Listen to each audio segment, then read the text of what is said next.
नमस्कार दोस्तों, स्वागत है आप सभी का। आज है 8 मार्च। 8 मार्च को मनाया जाता है इंटरनेशनल वुमेन्स डे।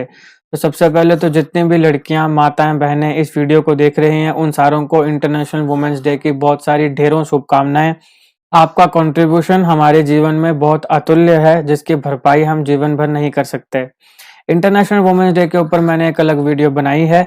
उसमें मैंने इंटरनेशनल वुमेन्स डे, उसकी थीम और उसके साथ साथ international women's day week India में जो हमारी सेंट्रल गवर्नमेंट मनाती है उस सारे को अच्छे से कवर किया है। अगर आप चाहें तो देख सकते हैं, लिंक मैं डिस्क्रिप्शन बॉक्स में दे दूंगा। इंटरनेशनल वुमेन्स डे के दिन भारत के प्रेसिडेंट के हाथों नारी शक्ति पुरस्कार दिए जाते हैं।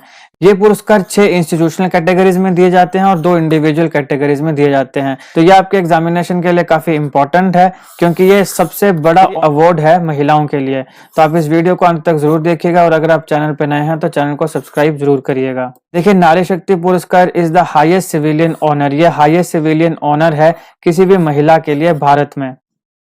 ये एनुअल अवार्ड है, यानी साल में एक बार दिया जाता है ministry of women and child development के द्वारा टू इंडिविजुअल वुमेन, किसी इंडिविजुअल महिला को या फिर किसी इंस्टीट्यूशन को। लेकिन क्यों दिया जाएगा? ऐसे इंस्टीट्यूशन या ऐसी महिला को जो वुमेन्स एम्पावरमेंट के लिए काम कर रहा है, महिला सशक्तिकरण के लिए। अगर कोई महिला काम कर रही है या फिर कोई इंस्टीट्यूशन काम कर रहा है तो उसको यह पुरस्कार से सम्मानित किया जाएगा। इस पुरस्कार को 1999 में बनाया गया था और तब इसको कहा जाता था स्त्री शक्ति पुरस्कार। तो 1999 में बनाया गया जब इसको कहा गया स्त्री शक्ति पुरस्कार। बाद में 2015 में इसको रिऑर्गेनाइज किया गया और इसको रीनेम कर दिया गया नारी शक्ति पुरस्कार। तो पहला इसका नाम था स्त्री शक्ति पुरस्कार, अब इसका नाम है नारी शक्ति पुरस्कार। इससे भी सवाल पूछा जा सकता है, कब बनाया गया? 1999 में। रीनेम कब हुआ? 2015 में। यह भी सवाल पूछा जा सकता है। प्रेसिडेंट ऑफ इंडिया, भारत के राष्ट्रपति जो हैं, वो राष्ट्रपति भवन में न्यू दिल्ली में 8 मार्च को, जिस दिन इंटरनेशनल वुमेन्स डे मनाया जाता है, उस दिन ये पुरस्कार लोगों को या इंस्टीट्यूशन को जिनको भी चुना जाता है उनको उस पुरस्कार से सम्मानित करते हैं। 6 इंस्टीट्यूशनल कैटेगरीज आती हैं, 2 इंडिविजुअल कैटेगरीज आती हैं। सारों को हम आगे वीडियो में देखेंगे। इस अवार्ड में कैश प्राइज भी दिए जाते हैं। जो इंस्टीट्यूशनल कैटेगरी है वहां पे 2 लाख रुपया दिया जाता है कैश प्राइज के तौर पे। जो इंडिविजुअल कैटेगरी है वहां पे 1 लाख रुपया कैश प्राइज के तौर पे दिया जाता है। अब सबसे पहले हम बात करते हैं 6 इंस्टीट्यूशनल कैटेगरीज की, जो किसी न किसी इंस्टीट्यूशन को दिया जाएगा, और बाद में हम बात करेंगे 2 जो इंडिविजुअल कैटेगरीज हैं। तो पहला जो इंस्टीट्यूशनल कैटेगरी है वो आती है देवी अहिल्याबाई होलकर अवार्ड। ये पुरस्कार दिया जाता है बेस्ट प्राइवेट सेक्टर ऑर्गेनाइजेशन या फिर बेस्ट प्राइवेट सेक्टर अंडरटेकिंग यानी पीएसयू को। किसी भी प्राइवेट सेक्टर ऑर्गेनाइजेशन को या पीएसयू को यह पुरस्कार दिया जाएगा जो बेस्ट होगा। लेकिन बेस्ट किसमें होगा?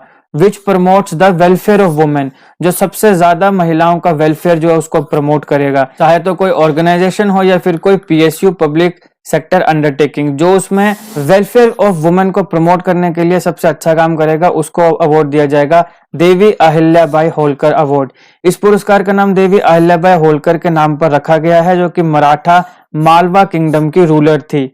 इस महिला ने अपने समय में पैट्रियार्कल सोसाइटी में काफी जो बैरियर्स थे उनको ओवरकम किया था। काफी जो समाज में जो उतार चढ़ाव चलते हैं, या समाज में जैसे आपको पता है महिलाओं को कई कई जगह दबाया जाता है, उनको अपनी मर्जी से शिक्षा नहीं ली जाती है, नौकरी नहीं करने दी जाती है, पढ़ाई नहीं करने दी जाती है, तो कपड़े नहीं पहनने दिए जाते हैं। तो इस प्रकार के बैरियर्स के खिलाफ ये लड़ी थी। अहिल्याबाई होलकर काफी इंपॉर्टेंट पर्सनालिटी है हमारे हिस्ट्री में, और इनके नाम पर रखा है ये देवी अहिल्याबाई अवार्ड। एक बार फिर देखिए, ये प्राइवेट सेक्टर ऑर्गेनाइजेशन को दिया जाएगा या फिर पब्लिक सेक्टर अंडरटेकिंग को। बेस्ट जो होंगे, किसमें बेस्ट होंगे? To promote welfare of women. Next है कन्नागी देवी अवार्ड। ये जो है ये बेस्ट स्टेट को दिया जाता है जिसने चाइल्ड सेक्स रेशियो को इम्प्रूव किया हो या करने में अपनी काफी अच्छी भूमिका निभाई हो, तो उसको दिया जाएगा कन्नागी देवी पुरस्कार। ये नाम रखा गया है कन्नागी के ऊपर। ये कन्नागी कौन है? ये सेंट्रल कैरेक्टर हैं तमिल का एक एपिक है शिलापथिकरम। शिलापथिकरम उस पे एक सेंट्रल कैरेक्टर है उस एपिक का, कन्नागी। उनके नाम पे ये रखा गया है पुरस्कार कन्नागी देवी अवार्ड। ये तमिल एपिक है और तमिल ट्रेडिशन में कन्नागी को गॉडेस, माता के रूप में देखा जाता है। नेक्स्ट है माता जीजाबाई अवार्ड। ये पुरस्कार दिया जाता है अर्बन लोकल बॉडी को जो भी अर्बन लोकल बॉडी अच्छी सर्विसेज और फैसिलिटीज प्रोवाइड करेगी महिलाओं को। तो अर्बन लोकल बॉडी जो अच्छी सर्विसेज और फैसिलिटीज प्रोवाइड करेगी महिलाओं को, उसको दिया जाएगा माता जीजाबाई अवार्ड। इस पुरस्कार का नाम रखा गया है जीजाबाई जी के ऊपर। आप सभी जानते हैं, काफी फेमस नाम है। छत्रपति शिवाजी जो थे, उनकी मदर का नाम था जीजाबाई और उनके नाम के ऊपर यह पुरस्कार का नाम रखा गया है। नेक्स्ट है रानी गेदिनल्यू जेलियांग अवार्ड। अब अगर मेरी प्रोनाउंसिएशन गलत हो तो माफ करिएगा। ये दिया जाता है सिविल सोसाइटी ऑर्गेनाइजेशंस को जो आउटस्टैंडिंग वर्क करते हैं for the welfare of women. तो जो महिलाओं के वेलफेयर के लिए जो भी सिविल सोसाइटी ऑर्गेनाइजेशन अच्छा काम करेगी, आउटस्टैंडिंग काम करेगी, कमेंडेबल काम करेगी, उसको दिया जाएगा रानी गेदिनल्यू जेलियांग अवार्ड। रानी गेदिनल्यू जी थी ये 20th सेंचुरी नागा स्पिरिचुअल और पॉलिटिकल लीडर थी, जिन्होंने ब्रिटिश रूल के खिलाफ रिवोल्ट किया था, अंग्रेजों के खिलाफ लड़ी थी ये, और नागा स्पिरिचुअल और पॉलिटिकल लीडर थी ये। और इनके नाम के ऊपर ये पुरस्कार का नाम रखा गया है, जो कि सिविल सोसाइटी ऑर्गेनाइजेशंस को दिया जाएगा। वो सिविल सोसाइटी ऑर्गेनाइजेशन जो आउटस्टैंडिंग कमेंडेबल काम करती हैं वेलफेयर ऑफ वुमेन्स के लिए। नेक्स्ट है रानी लक्ष्मीबाई अवार्ड। ये दिया जाता है best institution for research and development in the field of women empowerment. तो महिलाओं के सशक्तिकरण में, वुमेन्स की एम्पावरमेंट के लिए जो भी इंस्टीट्यूशन सबसे जबरदस्त काम करता है, अच्छा काम करता है रिसर्च एंड डेवलपमेंट के लिए, जैसे कि कैसे हम और ज्यादा अच्छे से महिलाओं को सशक्त कर सकते हैं, एम्पावर कर सकते हैं, डे टू डे लाइफ में जो महिलाएं चैलेंजेस फेस करती हैं उनको कैसे मिटिगेट किया जा सकता है, समाज को कैसे अवेयर किया जा सकता है। तो इसके लिए जो भी इंस्टीट्यूशन रिसर्च एंड डेवलपमेंट में सबसे अच्छा काम करता है, उन्हें इस पुरस्कार से नवाजा जाता है, रानी लक्ष्मीबाई अवार्ड से। ये नाम रखा गया है लक्ष्मीबाई जी के ऊपर, जिनको क्वीन ऑफ झांसी भी कहा जाता है, झांसी की रानी। 1857 की क्रांति में अंग्रेजों के खिलाफ लड़ी थी और अंग्रेजों को इन्होंने चने चबा दिए थे। बहुत ही जबरदस्त बैटल इन्होंने लड़ा था और उसके बाद इनको कहा भी गया, एक लाइन भी कही जाती है कि खूब लड़ी मर्दानी थी वो झांसी वाली रानी थी। तो लक्ष्मीबाई के नाम के ऊपर ये नाम पड़ा है रानी लक्ष्मीबाई अवार्ड। फिर देखो किसको दिया जाएगा, बेस्ट इंस्टीट्यूशन को। किसके लिए, जो रिसर्च एंड डेवलपमेंट करे, बहुत अच्छा रिसर्च एंड डेवलपमेंट करे, किस फील्ड में, वुमेन्स एम्पावरमेंट की फील्ड में। नेक्स्ट है रानी रुद्रम देवी अवार्ड।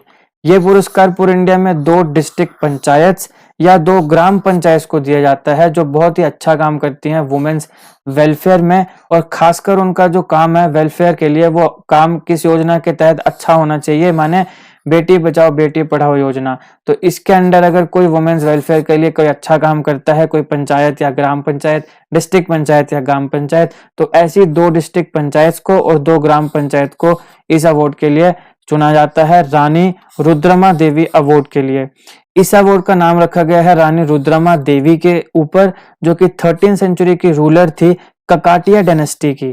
तो देखिए, मैंने ना एक स्टैटिक जी के नाम की एक सीरीज चलाई है, जिसमें मैंने 2 वीडियोस आपको कुछ क्वेश्चंस मैंने उसमें आपको अच्छे से क्वेश्चंस के साथ आंसर बता के पूरा उन क्वेश्चंस को एक्सप्लेन किया है। आप उन दोनों वीडियोस को देख लीजिएगा, काफी इंपॉर्टेंट है आपके एग्जामिनेशन के लिए। तो उसमें से एक क्वेश्चन आया था जिसमें मैंने ककाटिया डायनेस्टी के ऊपर आपको सारा जितने भी फैक्ट्स आपको याद रखने के लिए इंपॉर्टेंट है वो सारे उसमें कवर किए थे। तो अगर आप चाहें तो उसको देख सकते हैं, 2 वीडियोज हैं, बहुत ही इंफॉर्मेटिव वीडियो है, लिंक मैं डिस्क्रिप्शन में दे दूंगा।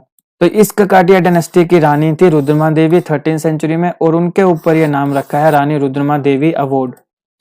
अगर हम इंडिविजुअल कैटेगरीज की बात करें तो इंडिविजुअल कैटेगरी में जो पुरस्कार दिया जाएगा वो उस महिला को दिया जाएगा जिसने काफी करेज और ब्रेवरी का काम किया हो, उसके लिए उसको ये पुरस्कार दिया जाएगा। दूसरा, for making outstanding contribution to women's endeavour, community work और मेकिंग अ डिफरेंस और वुमेन्स एम्पावरमेंट, कि अगर कोई महिला कोई बहुत ही अच्छा काम करती हैं काफी वुमेन्स एंडेवर में, या फिर कम्युनिटी वर्क कोई को बहुत अच्छा करती हैं, या फिर वो किसी की लाइफ में एक डिफरेंस पैदा कर रही हैं, चेंज पैदा लेकर आ रही हैं, महिलाओं के सशक्तिकरण के लिए अगर वो काम कर रही हैं, काफी करेज और ब्रेवरी का काम कर रही हैं, तो उन महिलाओं को दिया जाएगा इंडिविजुअल कैटेगरी में ये पुरस्कार।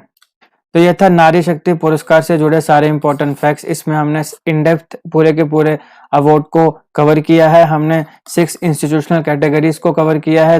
हमने 2 इंडिविजुअल कैटेगरीज में किस किस चीज को मद्देनजर रख के पुरस्कार दिया जाएगा उसको कवर किया है। आई होप आपको ये वीडियो इन्फॉर्मेटिव लगी हो। अगर आपको ये वीडियो अच्छी लगे तो लाइक करें, ज्यादा से ज्यादा शेयर करें और ऐसे ही जी के वीडियोज के लिए अभी हमारा चैनल सब्सक्राइब करें। Thank you so much for watching.